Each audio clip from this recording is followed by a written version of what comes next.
Only 28% of Education Scotland's own employees said they have confidence in its leadership. Presiding Officer, this isn't the first time that Education Scotland's competence has been questioned. If you watch my other video on Education Scotland, you'll already know that Education Scotland is the pawn promoting discipline, undermining, indoctrinating, politicised, ideologically blinkered, social engineering, anti-academic, snowflake generating, unaccountable education agency that imposes its hyper-progressive ideas on schools in Scotland, whether they like it or not.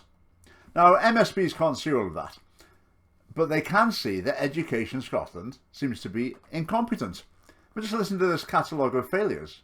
One defining theme of not just this inquiry, but the 3 years now that I've been on the Education Committee, has been Education Scotland's desire to shirk all responsibility and refusal to acknowledge that problems even exist.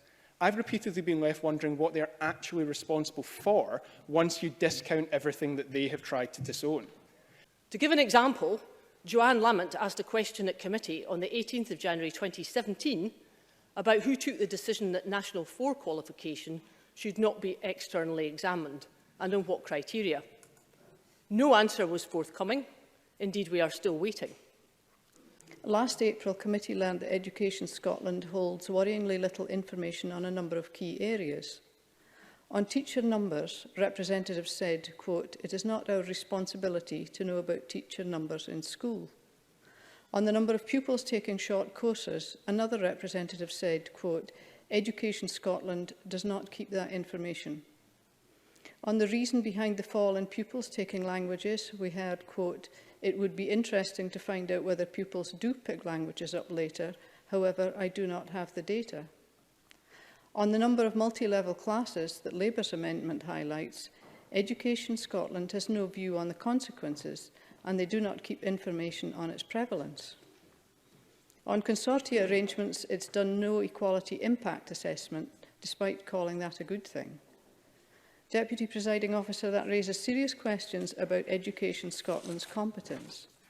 These are substantial policy areas with potentially serious repercussions.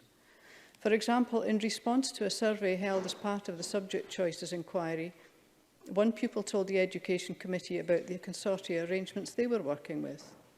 They said, and I quote, "This year is my advanced higher year, and I'm having to sit 2AH physics and chemistry at the neighbouring school, while my third is AH maths, which I am teaching to myself. I have had to take an extra higher just to have any subjects at all in my own school." Yet without any impact assessment, Education Scotland are certain that consortia are a good thing, but I'm struggling to see how that conclusion can be justified. Staff working in Education Scotland are doing a lot of good work to drive improvement. Yeah. John Swinney. I wonder if Beatrice Wishart is going to reflect on all of the issues that she's raising, on the relevance and responsibility of the local authority that she is raising about their statutory obligation to deliver education. So John Swinney's coming in here, trying to blame the councils and saying, please, it's nothing to do with me. I'm the Education Secretary. Blame the councils instead. Beatrice Wishart. The local authority are obviously mandated to do through the policies that are coming through from Education Scotland, from the government. John Swinney. I'm simply making the point that the statutory responsibility for the delivery of education at local level lies with a local authority. That is what the law says. And that's, well, it's the truth. It's simply a fact. And I'm simply asking if Beatrice Wishart will reflect on the role of local authorities in delivering that education at local level. Beatrice Wishart. But the advice is coming from Education Scotland, and that's what they are putting in place. Quite right, he's not going to get away with that trick. He imposes a very uniform approach on all schools, and then the idea that he's then going to blame the councils, who've actually got very little wriggle room in how these policies are implemented, is ridiculous. And so without any so staff working in Education Scotland are doing a lot of good work to drive improvement in our schools. But by replacing the SSLN with the SNSAs, the government's already created, perhaps unintentionally, a data gap. And in the context of that black hole of understanding, the body overseeing the implementation of the curriculum must have a better understanding of the policies it's recommending, because there must be responsibility and accountability. The Quango is marking its own homework. It sets both the Scottish Government's policy and carries out inspections. There's a fundamental conflict of interest, and Liberal Democrats don't trust this arrangement.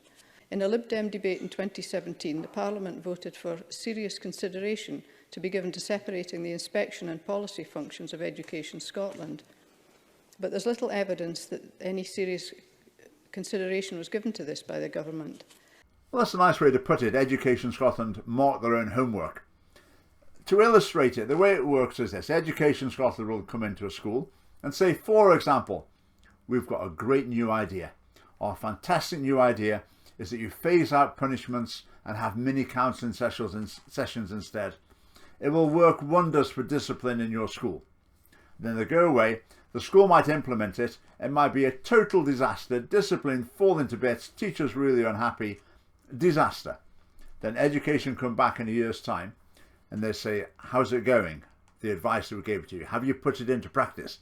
Now, if the school says, yes, we did, and it was absolutely terrible, your advice was disastrous for us, that school will be slated in the inspection report. They would say, this school has failed to implement our policies properly.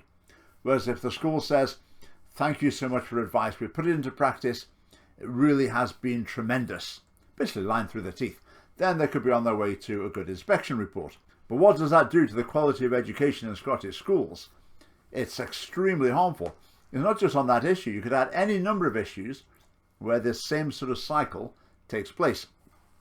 Now, our policy is to take away the inspection element from Education Scotland and give it to a small body that mainly uses teachers and parents to actually carry out the inspections. And what they'll be trying to assess is how good is the school, not how slavishly are they following Education Scotland's advice. Then that inspection agency could provide feedback to Education Scotland about how effective their initiatives actually are. So with Education Scotland, I've challenged their integrity on the basis of their dealings with me. I've challenged their bad policies, which are harmful to schools, on several occasions, and the MSPs here are just challenging their general competence. It's not a good picture, is it? I mean, one final thing to throw in. Remember Murray, the boy in the school in Aberdeenshire who was kicked out of class for saying there are only two genders, and subsequently he was expelled, allegedly for filming the teacher, which is against school rules. You don't get expelled for just breaking a rule like that. Apparently the decision to expel him came right from the top of Education Scotland. What do you expect? So radical change is needed, and Scottish Family Party MSPs in the Parliament will be able to deliver that message loud and clear on the whole range of areas, and we can get some positive change that would benefit young people in Scotland. Right, if you want to see that happen, you can support us by joining the Scottish Family Party. There's a link below, and thanks for watching.